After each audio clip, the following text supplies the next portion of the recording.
Welcome to the Daily Dose. I'm Jeff Boulier. I'm Shelby Leduc. And we are here with Peter and Tracy Fluke of the, did I say that right? Fluky. Fluky. That's kind of a fun authors, last name. It I like is, it. right? Yes. It is, I definitely like it. so. Yeah. Authors of Coast to Coast on a Tandem.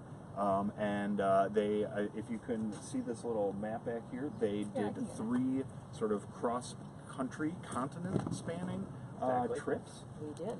Visuals. Heavy on the visuals today. Yes. So it's a pretty wild trip, but they are local residents here in Ashwaubenon. I'm going to give you a little close-up on this, but Tracy had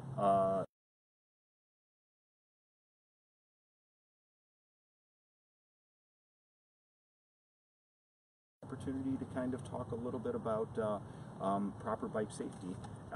First and foremost, starting with the helmet here. Yes. My crash, first of all, it was a beautiful Sunday morning.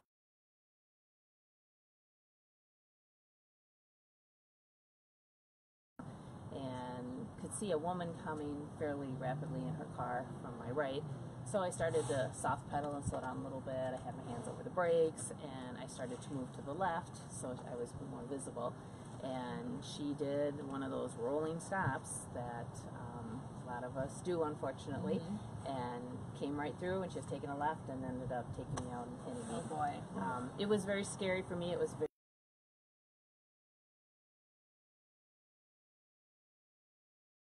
That's what you see hanging on the bike is what I had on. I had yellow gloves.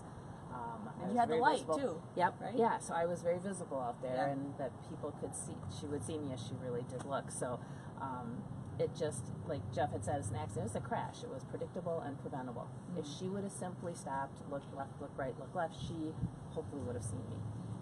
And I tried to get away from it and move as far as I could to prevent it. And when she was going left, I just could not get out of her way anymore. Well, one of the things we had talked about last week in preparation for this is that I'm a very cautious person, but unfortunately it stems from getting way too close for comfort. Yep. So now I'm on high alert when I'm at crosswalks, at a stoplight, if I'm making a right-hand turn. Right. But it shouldn't have to take almost hitting someone for you to be cautious, you know? Exactly. You know, when we hear lately, Peter and I were talking about this morning, there was another vehicle ran a stop sign and killed two people in the other car. So there's been a lot of running stop signs, not paying attention to stop signs, and, you know, it's the law. Yeah. You need to stop, and the reason it's there is because it's an intersection where you need to check. Basic sort of techniques or safety advice for motorists and cyclists as they share the road and, you know, kind of respect each other's rights. Yep. Well, maybe I can kind of lay the foundation. Yeah. There's really three basic things that we look at in terms of making our roadways safer. Yeah. One is engineering, so how are things built? The next one is education. Do people know, you know, how to drive properly, safely, legally, walk and bike? And then the last one is enforcement, because there are always people out there, you know, that are bending the rules. Right. You know, they have that special license plate that says they can drive fast, those kinds of things. Yes. You know, we need to pull those people back into line. So that's the kind of the basic outline for the things that we look at. And then Trey, I don't know if you want to talk about some of the things that we do as bicyclists to stay safe. Yeah, you know, as a bicyclist, before you go out, I mean, you should really check your bike, make sure your brakes are working, make sure there's air.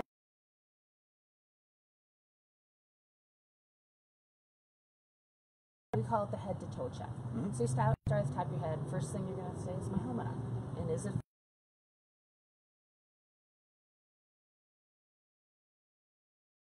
20 at the most miles per hour when she hit me?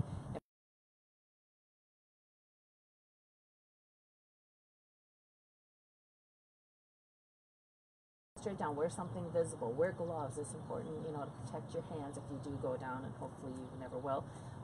And then, you know, make sure your shoelaces are tucked in so they don't get caught in the chain and all of a sudden you take a header because you haven't tucked your shoelaces in. So just really check yourself, make sure you're ready to go, and then head out on the road. Yeah. And one of the sort of rules of thumb for motorists out there is the sort of 3 feet rule. They're supposed to give cyclists 3 feet of space as they pass or as they share the road with them.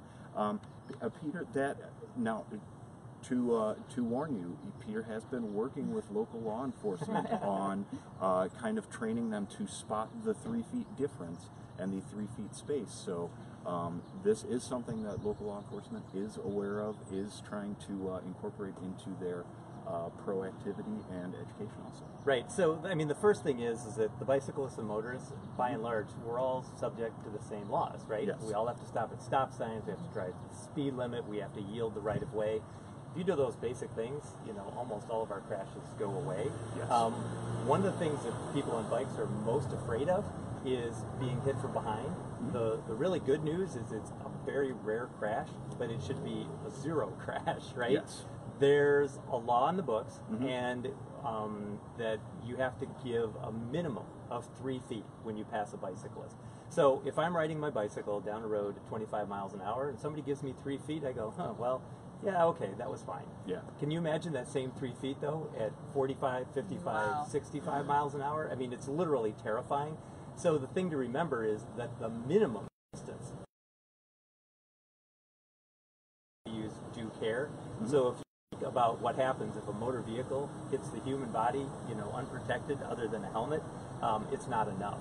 So really, it's a raise the awareness thing, and that's part of the whole issue with all the other rules of the road. We drive so in our cars so that we primarily can see the number one threat to us, which is another motor vehicle. Yeah. The problem is, though, you have little kids walking to school. Exactly. You know, you have the elderly crossing the street to get a gallon of milk. You have Tracy out for a quiet Sunday bike ride.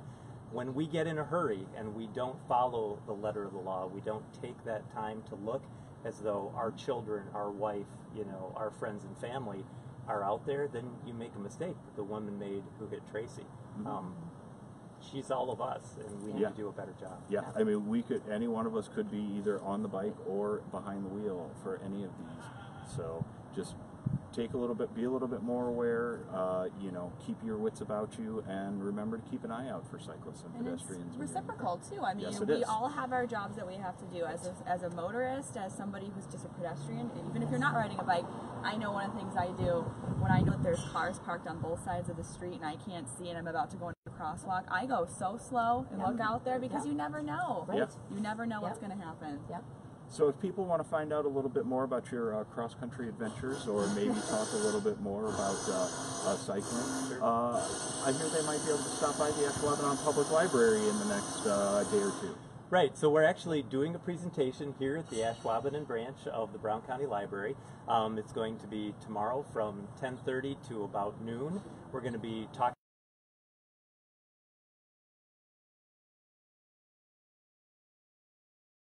to Bar Harbor, Maine, and we are on our tandem. So there's a whole bunch there about cross-country cycling and marital interactions and those kinds of things. It was 4,362 miles in 72 days. Yeah.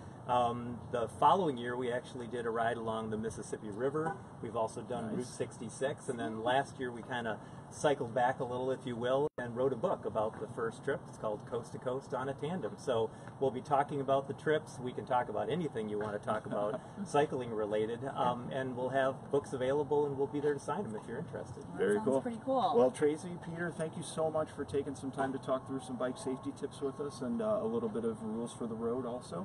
Hopefully you took something away from this. And thank you for watching. Make sure to like and share this video, and we will see you bright and early tomorrow on Tuesday morning.